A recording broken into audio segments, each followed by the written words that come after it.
नमस्कार, आप देख रहे हैं खरी बात न्यूज। मैं हूं साक्षी राय और चलते हैं आज की खबर की ओर। मध्य प्रदेश में इसी साल होने वाले विधानसभा चुनाव केंद्रीय मंत्री ज्योतिरादित्य सिंधिया और उनके गुट के मंत्रियों विधायकों के लिए बेहद ही अहम और चुनौतीपूर्ण होते दिख रहे हैं। इसका कारण भारतीय जनता पार्टी के अंदर खाने के सिंधिया गुट के विधायकों के टिकटों को लेकर हो रहा विरोध और नेतृत्व को लेकर चल रही रस्साकशी माना जा रहा है। आपको याद होगा कि मध्य प्रदेश में 2018 के विधानसभा चुनाव में कांग्रेस को बहुमत मिला था और कमलनाथ के नेतृत्व में कांग्रेस की सरकार बनी थी। 15 महीनों में ही कांग्रेस के बड़े नेता और भविष्य में मुख्यमंत्री के मुख्य दावेदार ग्वालियर राजघराने के ज्योतिरादित्य सिंधिया की बगावत के चलते कांग्रेस की कमलनाथ सरकार गिर गई थी और बैठे बिठाए शिवराज सिंह चौहान के नेतृत्व में भाजपा सरकार सत्तासीन हो गई थी।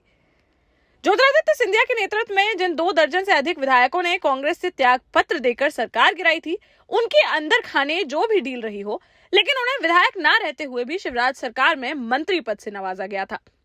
कुछ महीनों में ही हुए उपचुनाव में जहां शिवराज सरकार की पूरी ताकत और भारतीय जनता पार्टी के विशालकाय संगठन के बलबूते पर ज्यादातर विधायक उपचुनाव जीत गए थे, वहीं कई विधायकों को दल बदल का खामियाजा उपचुनाव में पराजय के रूप में भुगतना पड़ा था। यह बात अलग है कि ज्योतिरादित्य सिंधिया के दबाव में शिवराज सरकार ने उन्हें कई निगमों और मंडलों में अध्यक्ष उपाध्यक्ष बनाकर मंत्री का दर्जा दिया था।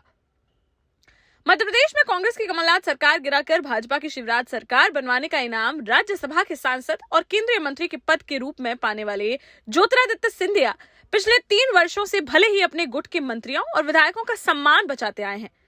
लेकिन अब जैसे जैसे विधानसभा चुनाव नजदीक आ रहे हैं, उनके गुट के मंत्रियों, विधायकों और निगम मंडल पदाधिकारियों को लेकर भाजपा के अंदर ही असंतोष और नाराजगी देखी जा रही है। हालात यहां तक बिगड़ने लगे हैं कि भारतीय जनता पार्टी के कई बड़े नेताओं से लेकर संबंधित विधानसभा क्षेत्रों के पदाधिकारी भी सिंधिया गुट के उन विधायकों से छुटकारा पाने की मांग कर रहे हैं, जिन्होंने 2020 में कांग्रेस को झटका देकर शिवराज सरकार बनवाई थी।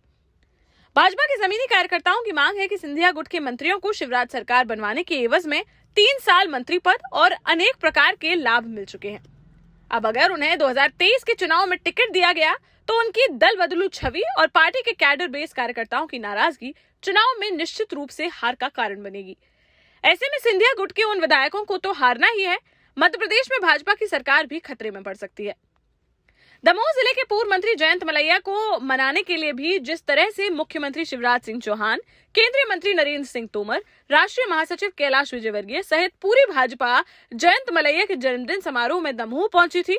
और जयंत मलैया के आगे दंडवत हुई थी, उससे दमोह में सिंधिया गुट के राहुल लोधी का पत्ता तो साफ दिख ही रहा है। प्रदेश की उन सीटों पर भी भाजपा के दावेदारों की सक्रियता को देखते हुए सिंधिया गुट के मंत्रियों, विधायकों के टिकटों पर भी तलवार लटक रही है। उधर सिंधिया गुट के पैरोकारों का दावा है कि 2023 के चुनाव में अपने पुराने 2 दर्जन से अधिक विधायकों के साथ ही ज्योतिरादित्य सिंधिया ने चंबल क्षेत्र की कई सीटों को मिलाकर लगभग 50 विधानसभा क्षेत्रों में अपने समर्थकों को टिकट दिलाने के लिए राष्ट्रीय नेतृत्व के समक्ष मजबूत पैरोकारी की है।